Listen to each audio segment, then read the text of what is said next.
ब्राह्मण परिवार में जन्म लेने का मुझको गौरव प्राप्त हुआ है। नाम मेरा है प्रेम का सागर, प्रेम सागर। काम मेरा है बहा दे प्रेम की गंगा, दिलों में प्रेम का सागर। इस वैशाली की पुण्य भूमि, जिसे महावीर का जन्म स्थल कहा जाता है, महात्मा बुद्ध का कर्म स्थल कहा जाता है, प्रजातंत्र की जननी कहा गया है,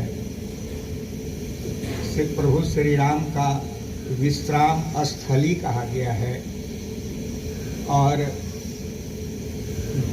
विश्व प्रसिद्ध नृत्यांगना अम्रपाली की धरती कहा गया है। हम अपने आप को पहचाने, जिस वैशाली की छवि पूरे विश्व में है, हम उसका विश्लेषण नहीं कर पाते। हम प्रभु राम, हम परशुराम जी के वंशज हैं, इसका भी समझिए कि हमें गौरव प्राप्त है। परशुराम जी के बारे में तो विशेष मैं नहीं कह सकता, लेकिन इतना जरूर मैं कह सकता हूँ, मानव होना और मानव योनि में जन्म लेना, यह समझिए कि बहुत गर्व की बात है और सत्संग में उपस्थित होना आपके साथ, ये तो परशुराम जी की असीम कृपा है।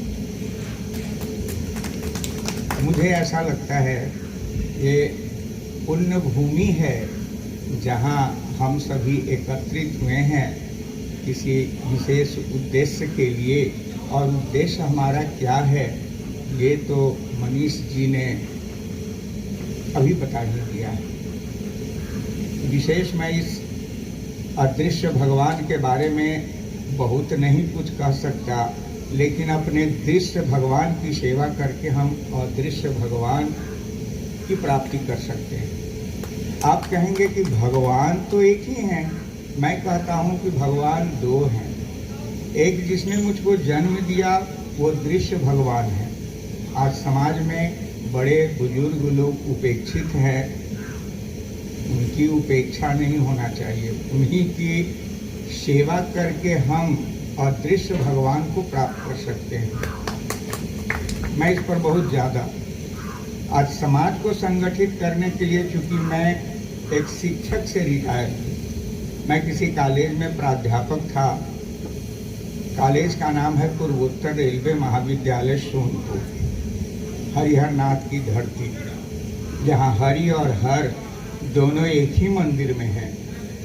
शायद भारत में दूसरा कोई मंदिर नहीं है जहाँ विष्णु और भगवान शिव एक ही साथ पूजे जाते हैं। तो समाज में बुजुर्गों की उपेक्षा न करें। आपको पापा, आपके पुत्र आपको पापा कह देते हैं, कितना अंदर से आप गौरवान्वित हो जाते हैं। आप अपने पिताजी को पिताजी कह करके उनका हाल चाल रोज पूछ लीजिए, इतना उत्साहित हो जाएंगे कि ये पुत्र मेरा कितना समझे कि योग्य है।